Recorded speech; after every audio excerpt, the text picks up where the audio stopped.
This is Cedric Clute talking to you on KVGC 1340 on your radio dial, bringing you Tales of the Mother Lode. In those early days, my mother and father lived in a small, crude cabin near Amador City. Perhaps you could call it a two-room cabin because an animal hide was draped between the kitchen and the sleeping quarters. They had 2 young bear cubs to keep them company. These words were spoken by Francisco Amador as he described a day in the life of his father, Jose Maria Amador, father of 37 children, major domo at Mission San Jose, rancher, prospector, and namesake of Amador County. Jose was brought up in the Presidio at San Francisco when California was part of Mexico. He enlisted in the military and became a private of artillery. He traveled all over the area and in 1824 helped in the charting and naming of the Sacramento, Stanislaus, Mokelumne, and Mariposa rivers.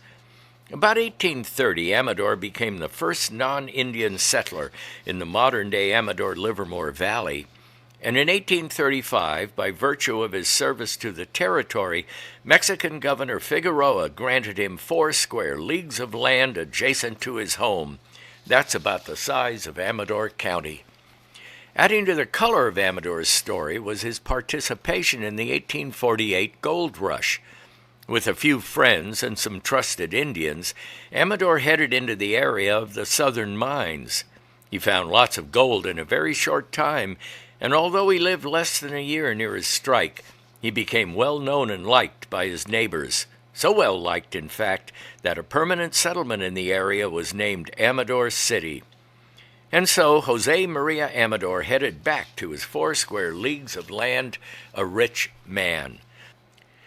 By 1853, the easy-to-reach placer deposits in the gold fields were all but exhausted.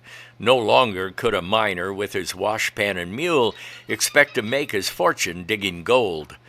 250,000 people had come to California in 5 years, and if all of them couldn't have gold, they could have land. By this time, California had become a state, and the settlers urged that all federally unsurveyed land be open to homesteading.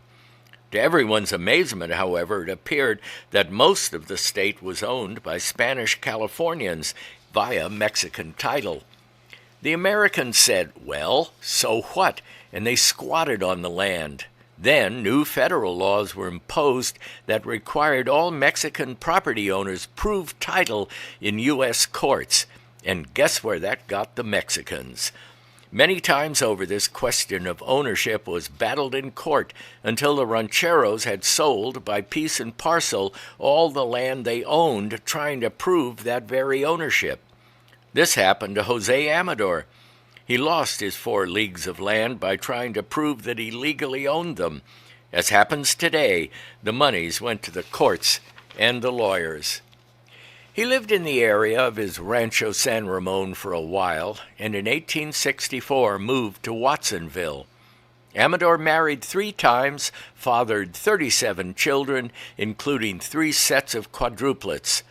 In 1877, the aging Jose was partially paralyzed and living with a daughter and son-in-law just outside Watsonville. He lived the last few years of his life in Gilroy, where he died on June 12, 1883. His family, living in poverty, were able to provide only a simple wooden cross to make his grave. This is Cedric Clute asking you to tune in again soon for more Tales of the Mother Lode.